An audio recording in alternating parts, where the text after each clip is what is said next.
আনা বাইতুদ্দুদ। কবর বলে জগতের মানুষ আমি হলাম একটা পোকামাকড়ের ঘর।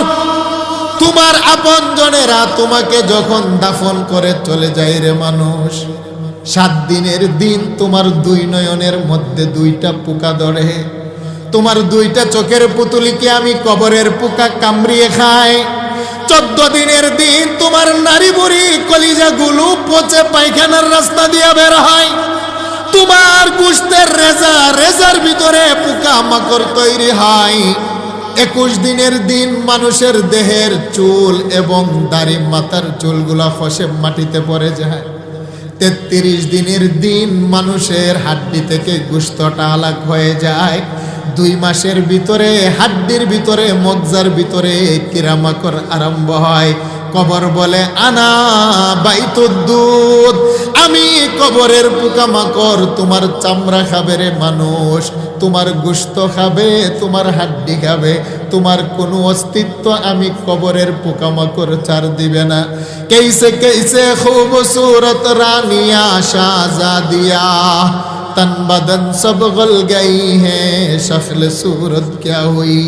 হে আমার ঠাকুর গায়ের বন্ধু, তোমার চাইতো বড় সুন্দর দন্নাট্য ছিল জগতের রাজা মহারাজাদের ছেলে, যাদের চেহারা ছিল পূর্ণিমার চাঁদের মতো সুন্দর। স্বর্ণের চামচ দিয়ে যারা খাবার খেত, গোলাপ জলের পানি দিয়ে যারা সকাল সন্ধ্যা গোসল করত রে যুবক বন্ধু, যাও না তার কবরের পাশে, কবরের মাটি কিন্তু কাউকে ছাড়ে নাই। আল্লাহু আকবার কোন। আপন জনেরা যখন কবরের মধ্যে রেখে চলে আসে, মালাকানে আসওয়াদানে আজরাকান, নীল চক্ষুওয়ালা 2 জন নূরের ফেরেশতা কবরের ভিতরে এসে বসান। বসিয়ে প্রশ্ন করে মান রব্বুক, তোমার রবকে? রব চিনুনি? রবের সাথে তোমার কোনো সম্পর্ক আছে কিনা?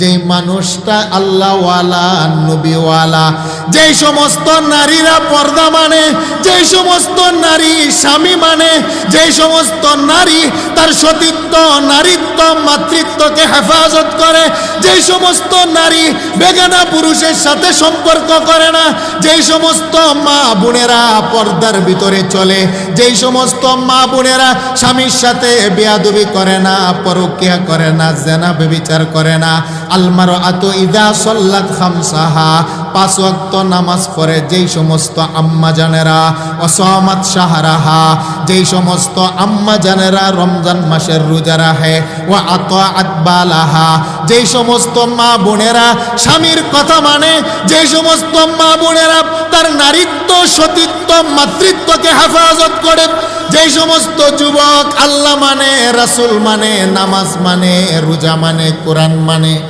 কবরের ফেরেশতা প্রশ্ন করে তোমার রবকে? ওই মানুষটা বলে আরে কোন রবের প্রশ্ন করো? যেই রবের কথা ফজরের নামাজে বলি নাই, রুকুতে গিয়ে পড়েছিলাম সুবহানা রাব্বিয়াল আযীম। কোন রবের প্রশ্ন করো? যেই রবের কদমে সেজদায় পড়েছিলাম সুবহানা রাব্বিয়াল আ'লা।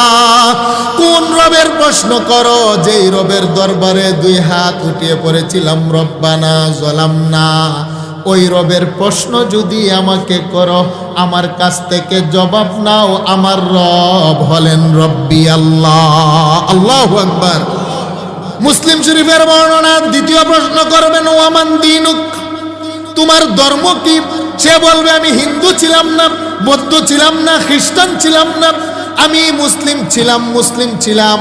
তৃতীয় নম্বর প্রশ্ন করবে নবী দু জাহানের বাদশাকে দেখিয়ে, মা হাদার রাজুল আল্লাযী বুইসা ফীকুম, আমার নবীর আকৃতি কবরে দেখিয়ে বলবে তাকে চিনো কিনা? সুবহানাল্লাহ কোন। যারা নবীওয়ালা, যারা নবীর আশিক, নবীর সুন্নতকে যারা গলার মালা বানায়, মানুষকে দেখা মাত্রই যারা আসসালামু আলাইকুম সালাম দেয়, নবীর সুন্নত। টয়লেটে প্রবেশ করার সময় বাম পা দিয়ে ঢুকে, নবীর সুন্নত। টয়লেট থেকে বের হওয়ার সময় ডান পা দিয়ে বের হয়, দোয়া পড়ে, নবীর সুন্নত। মসজিদে প্রবেশ করার সময় ডান পা দিয়ে ঢুকে দোয়া পড়ে, নবীর সুন্নত। বাম পা দিয়ে বের হয়, দোয়া পড়ে, নবীর সুন্নত। রাস্তার ডান দিকে হাঁটে, নবীর সুন্নত। ঘরে প্রবেশ করার সময় সালাম দেয়, আসসালামু আলাইকুম, নবীর সুন্নত। মা বোনেরা, যে কোনো কাজ করার শুরুতে বিসমিল্লাহির রহমানির রহিম পরে পরে কাজ করে, নবীর সুন্নত।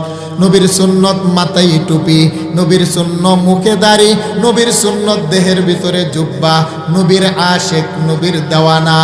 ওই সমস্ত মানুষগুলা নবীর আকৃতি দেখা মাত্রই বলবে, হা হা, তিনি তো হলেন আমার কামলেওয়ালা নবী মুহাম্মদুর রাসূলুল্লাহ। আল্লাহু আকবার কোন। এবার আমার আরশের মালিক জবাব দিবেন, ফায়ুনাদি মুনাদিম মিনাস সামা আন সাদাকা আবদি। আল্লাহ বলেন, ফেরেশতা, আমার গোলাম তো সঠিক জবাব দিয়েছে। ফাআফরিশুহু মিনাল জান্নাহ, আমার গোলামের কবরে জান্নাতের গালিচা বিছিয়ে দাও। ওয়া আলবিসুহু মিনাল জান্নাহ, আমার গোলামের দেহের মধ্যে রেশমি কাপড় পরিধান করিয়ে দাও। আফতাহু লাহু বাবান ইলাল জান্নাহ, আমার গোলামের কবরটাকে জান্নাতের সাথে সংযুক্ত করে দাও। আল্লাহু আকবার।